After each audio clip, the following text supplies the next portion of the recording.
जवार, मैंने तुमसे कहा था ना कि इन लोगों से रिश्ता जोड़कर मैंने अपनी जिंदगी की सबसे बड़ी गलती की है। ठीक है, फिर जैसे चाहे अपनी गलती को सुधार लें, मगर अल्लाह का वास्ता इस वक्त यहां से चली जाए प्लीज। अबीर छोटी है और इमोशनल भी। इसकी तरफ से मैं आपसे माफी मांगती हूँ। हमें आपसे कोई शिकायत नहीं है, कोई शिकवा नहीं है। आप लोग बड़े लोग हैं और बड़े लोग कभी गलत नहीं हुआ करते। जा रही हूं मैं, लेकिन एक बात कान खोलकर सुन लेना तुम मेरी। अपने बाप का जुर्म मेरे सर डालने की कोशिश भी की ना तुमने, तो मुझसे बुरा कोई नहीं होगा।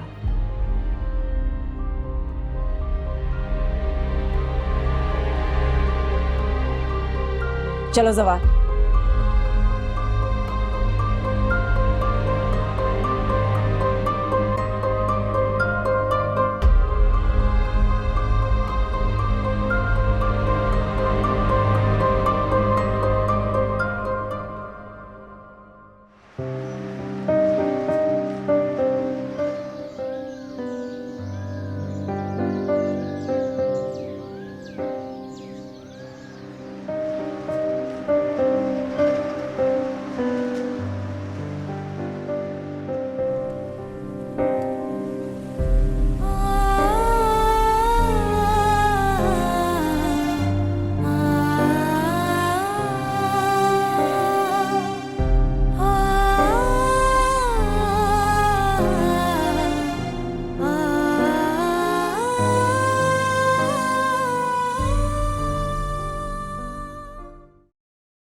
मोमना,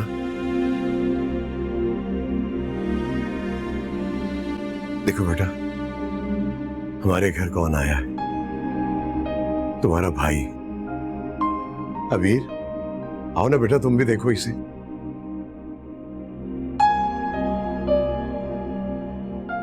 ये बहुत वीक है, डॉक्टर्स ने कहा इसका बहुत ख्याल रखना है। लो बेटा, संभालो अपनी माँ की आखिरी निशानी को। जब माँ ही नहीं रही तो माँ की निशानी का क्या करूं बाबा?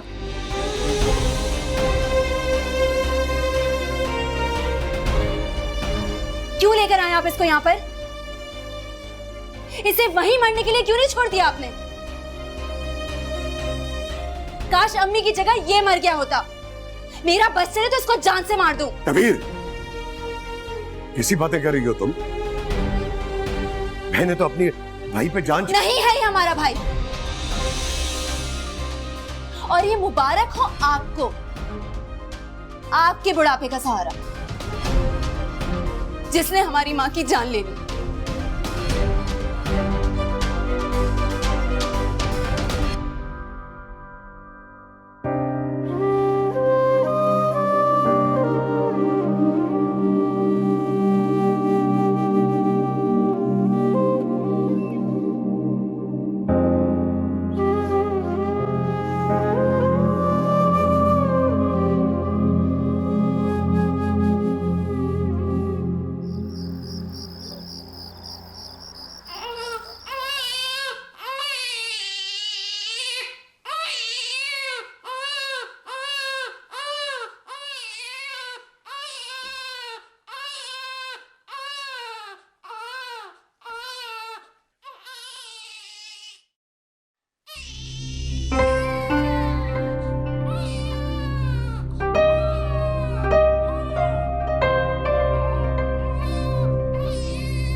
इतना रो क्यों रहा है? इस तरह तो ये बीमार हो जाएगा।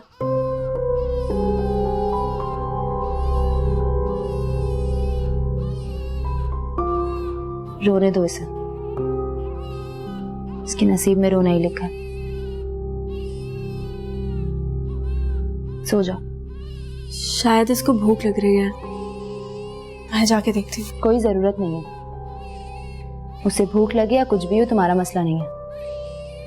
बाबा को देखने दो। बहुत शौक था ना, अब उनका शौक पूरा होने जा रहा है। जरा पता तो लगे कि बाप बनना कितना आसान और माँ बनना कितना मुश्किल है।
क्या मुसीबत है? कब मेरी छुट्टियां खत्म होंगी और मेरी जान छूटेगी इस अजाब से?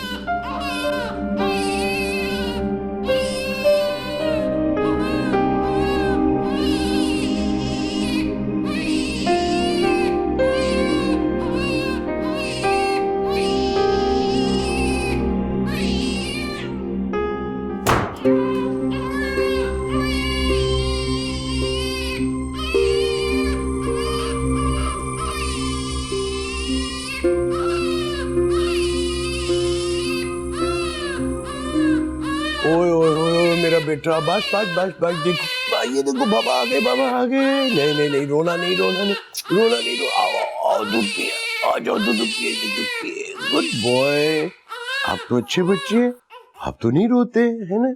आओ आओ, शाबाश, ये चलो चलो चलो, ये लो, और बिको पी लो, बिको पी लो।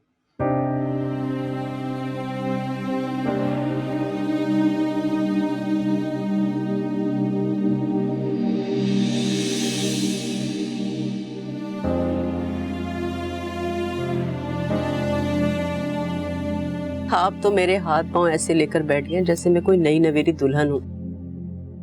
जवान बच्चियों का घर है, ये सब कुछ जेब नहीं देता मुझे। छोड़े। तुम्हारी बेटियों को तो खुश होना चाहिए कि मैं तुम्हारी खिदमत कर रहा हूँ। तुम्हारे हाथों की और पांव की सूजन देखता हूं ना, मुझे दर्द होता है। समझ सकता हूं कि तुम कितनी तकलीफ में हो। चाहे कोई कुछ भी कहे भाई, मुझे इस खिदमत से मत रोका करो तुम। बेटे की माँ होने के बाद ऐसा प्रोटोकॉल मिलेगा तो ये दुआ मैं बहुत साल पहले मांग ली थी। अरे तो क्या ये तुम्हारी दुआओं की कबूलियत का इनाम है? मैं तो समझ रहा था कि मेरी कोई महफूज फाइल ऊपर आ गई। अब फाइल किसी की भी हो, इससे क्या फर्क पड़ता है? अल्लाह का कितना एहसान है ना कि उसने हमें उम्र के इस हिस्से में औलाद से नवाजा है। इसमें जरूर उसकी कोई ना कोई हिकमत होगी। तो मैं सोचती हूँ कि मोमिना शादी होकर चली जाएगी तो इस सोच से मेरा दिल घबरा जाता है, और फिर अबीर भी ये घर सुना करके चली जाएगी। फिर आप होंगे, मैं और इस घर का वीराना। देखो, अल्लाह दिल के सबसे करीब होता है। जो तुमने मांगा भी नहीं उसने वो सुन लिया। बस दुआ करो कि सब खैर खैरियत से हो जाए, फिर इस घर का सूनापन नन्ही मुन्नी हंसी में बदल जाएगा। हफ्तों से एक दिन का मुझे भी शिद्दत से इंतजार है। हो, वो क्या गई इस घर से कि जैसे मेरे घर में जिंदगी ने भी आना जाना छोड़ दिया हो। सजना